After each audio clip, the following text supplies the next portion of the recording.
చదువుతానండి, చాలా ముఖ్యం. శ్రీకాళహస్తి లాంటి పవిత్ర పుణ్యక్షేత్రంలో ఇలాంటి చేదు అనుభవాలు ఎదురవడం నిజంగా బాధాకరం. కాళహస్తిలో నేను చూసిన కరప్షన్ ఎప్పటికీ మర్చిపోలేను.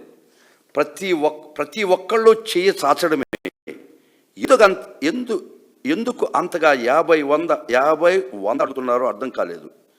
గుడిలో వాళ్ళని ఎవరు నియమించారు? జీతాలు రావా?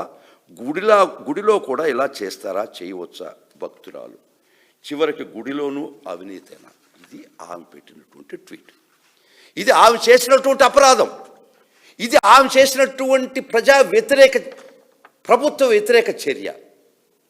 ఇంకా ఈ న్యూస్ మీకు చెవులకు అందితే ప్రభుత్వం ఉండేవారు దీనికి తగు చర్యలు తీసుకొని ఇటువంటి జరగడాన్ని ఆపేయాల్సిన బాధ్యత మీ మీద ఉంటే ఆమె మీద కేస్. ఒక నిజం మాట్లాడడానికి, ఒక అవినీతి, ఒక దేవాలయంలో, పవిత్రమైనటువంటి దేవాలయంలో జరిగే అక్రమాలు, అన్యాయాలు, లంచగొండితనాన్ని ఒక్క మాట తన మనసులో వ్యక్తపరిచిన దానికి కేస్ అగెన్స్ట్ హర్. ఇంతకన్నా దుర్మార్గమైనటువంటి అటోక్రటిక్ పాలన ఈ దేశంలో ఎక్కడైనా చూసామా? ఏ రాష్ట్రంలో చూసామా? ఈ రాష్ట్రంలో అంతకుముందే అన్నాడు ఎప్పుడైనా చూసామా? ఇంతకన్నా దుర్మార్గం ఉందా? ఇమ్మీడియట్గా పోలీస్ ఆఫీసర్, ఆయన పేరు తెలియదు, from inspector of police Srikalahasti 1 town Tirupati district, ఇమ్మీడియట్గా ఎక్స్ కార్పొరేషన్కి ఒక లెటర్. అది చాలా అభ్యంతరకరం.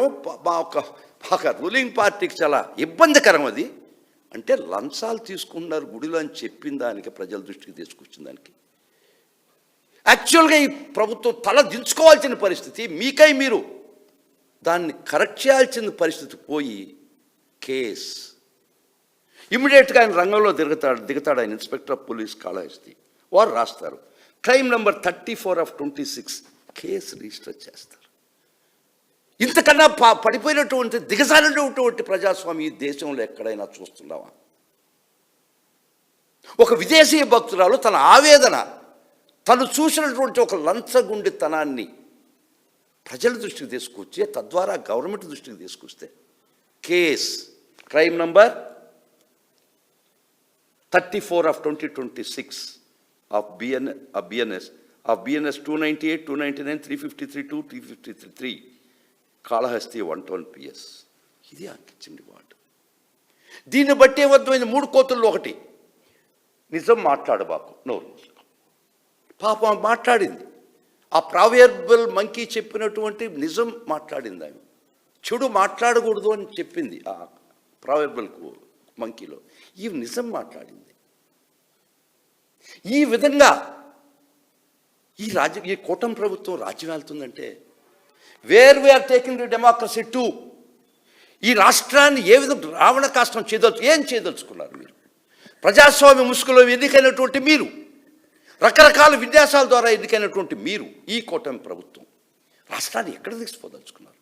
ఈ రాష్ట్రంలో బ్రతికే ప్రతి ఒక్కటి స్వేచ్ఛ, భావ స్వేచ్ఛ హక్కు మీరు ఇంత దారుణంగా హరిస్తున్నారంటే ఏం చేయాలా? సామాన్య మనోడు ఏం చేస్తాం చెప్పండి? ప్రజలారా మీరే పరిష్కారం కనుక్కోండి. మరలా ఇంకొకటి చెప్తాను. మార్జినలైజేషన్ ఆఫ్ మీడియా అని చెప్పాను కదా మీకు ఇందాక. ఈ అటోక్రాటిక్ సిస్టంలో ఈ అటోక్రాట్స్ అంటే నియంతలు, వాళ్ళు 3-4 విధాలుగా ఈ విధంగా ప్రవర్తిస్తారు. ఒకటి, it is called toxic polarisation, populistic framing, వారిని గురించి గొప్పగా చెప్పుకోవడం, మార్జినలైజేషన్, దెన్ మీడియా కంట్రోల్. ఈ విషయం, ఈ వార్త ఏ పత్రికలో రాదు. అవి ఒక మెగాఫోన్ పెట్టుకొని మైక్లో అరిస్తే ఇమీడియట్గా అరెస్ట్ చేస్తారు. అవి ఎక్కడ ఈ ప్రజల దృష్టికి తీసుకురావాలి? ఈ అన్యాయాన్ని ఎట్టక్కర, ఈ లంచగొండితనాన్ని అట్లీస్ట్ వాళ్ళకి కొంత భయం అన్నా ఉండాలి కదా. ఏ మీడియాలో కూడా రాదు. ఒకవేళ ఒక దానిలో పెడితే ఇమ్మీడియట్గా ఎక్స్ కార్పొరేషన్ లెటరు, కేసు, ఒక FIR నంబర్ ఇచ్చి ఇమ్మీడియట్గా తీసేయండి. This is the FIR. Kindly see, this is the FIR against her. ఆమె చేసిన పాపం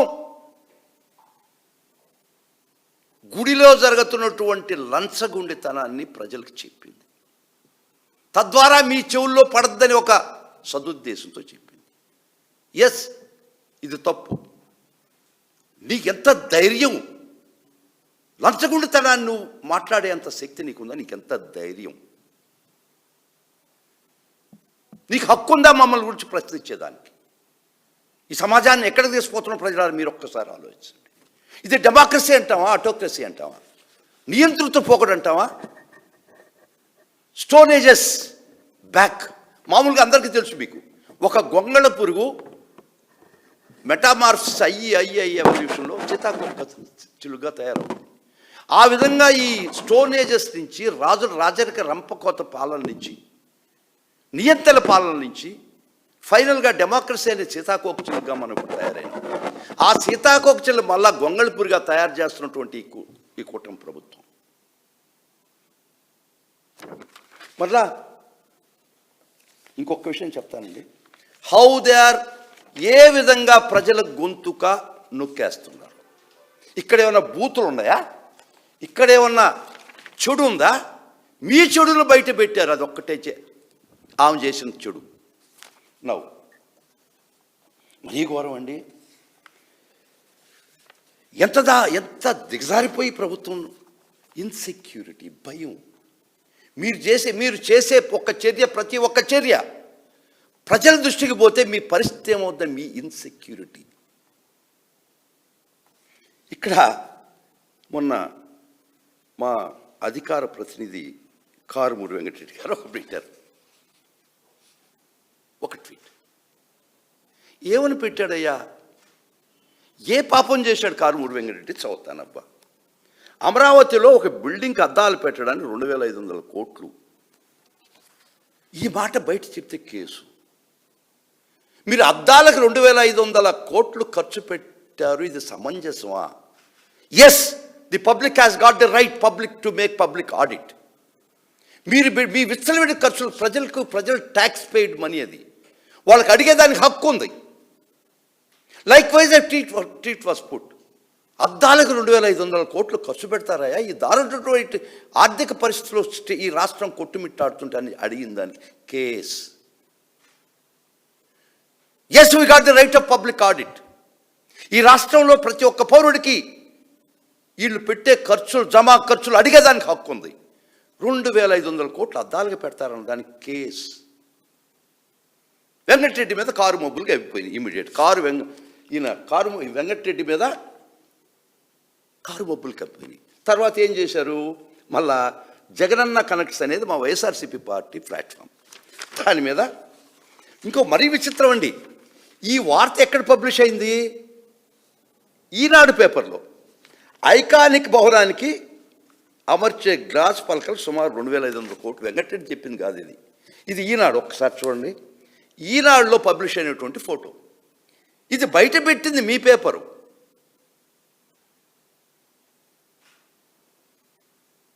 కానీ ఇటు బయట పెట్టారయ్యా 2500 కోట్ల ఈనాడులో ఇటు అవపడుతుంది ఏందయ్యా అన్నదానికి ఈయన మీద case. Kindly see, this had been publish. ఇది ఈనాడులో పబ్లిష్ అయినటువంటి ఫోటో. పాపం ఏంటంటే గాజు పలకలకు 2500 కోట్లు పెడతారు.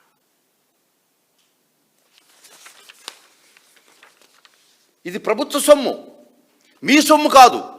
ప్రజల దగ్గర నుంచి పిండినటువంటి ట్యాక్స్ సొమ్ము. Everybody in the state has got a right to question that. అది మీరు ఫాలో కారా అది మీ విచక్షణ. ప్రజా వ్యతిరేకత మూటగట్టుకుంటారు, అది ఒక రోజుకు బద్దలవుద్ది. కానీ ఎందుకు మీరు ఇంత దుర్మార్గంగా వీటిని ఆపుతున్నారంటే మీరు చేసే ప్రతి అక్రమం కూడా ఎవరి దృష్టికి తీసుకురాకూడదు. ఎవరు చూస్తే వాళ్ళే ఆగిపోవాలి, గొంతు ఎత్తకూడదు. అట్ట గొంతు ఎత్తితే కేస్. పోలీసు ప్రజల రక్షణ బాధ్యతల నుంచి చాలా రోజుల కింద వెళ్ళిపోయి it has become a weaponised highly toxic political tool in the hands of the politician, ruling party. It's unfortunate. చాలా దురదృష్టకరం ఈ పరిస్థితి. ఒక్క వైఎస్ఆర్ కాంగ్రెస్ పార్టీ బాధ ఒక్కటే వారికే కాదు ఇది. This is a pain being suffered by the entire state common man. ఇది ఒక్క వైఎస్ఆర్ కాంగ్రెస్ సంబంధించిన విషయం మాత్రమే కాదు, ప్రజల గుర్తుపెట్టుకోండి. ఇది మొత్తం రాష్ట్ర ప్రజల యొక్క గొంతు నొక్కే ప్రక్రియలో భాగం. మీకు రాజ్యాంగం ప్రసాదించినటువంటి 19(1)A భావస్వేచ్ఛ ప్రకటనకి విఘాతం. ఈ రాష్ట్రంలో రాజ్యాంగం అమలవుతుందా? 2 రాజ్యాంగాలు నాకు అనిపిస్తుంది. ఒకటి చంద్రబాబు రాజ్యాంగం, ఒకటి అంబేద్కర్ గారు రాసినటువంటి రాజ్యాంగం. మీరు ఏది అమలు చేస్తున్నారు? లేదు చెప్పండి. ఈ రాష్ట్రం ఒక island, we carved out the state from the other part of the country. మా రాజ్యాంగం అంబేద్కర్ రాజ్యాంగం కాదు, మా సొంత రాజ్యాంగం చెప్పండి. అదేనా చేయండి అట్లీస్ట్. మరలా వెంకటరెడ్డి గారు ఏదో అడిగా అంటే మళ్ళా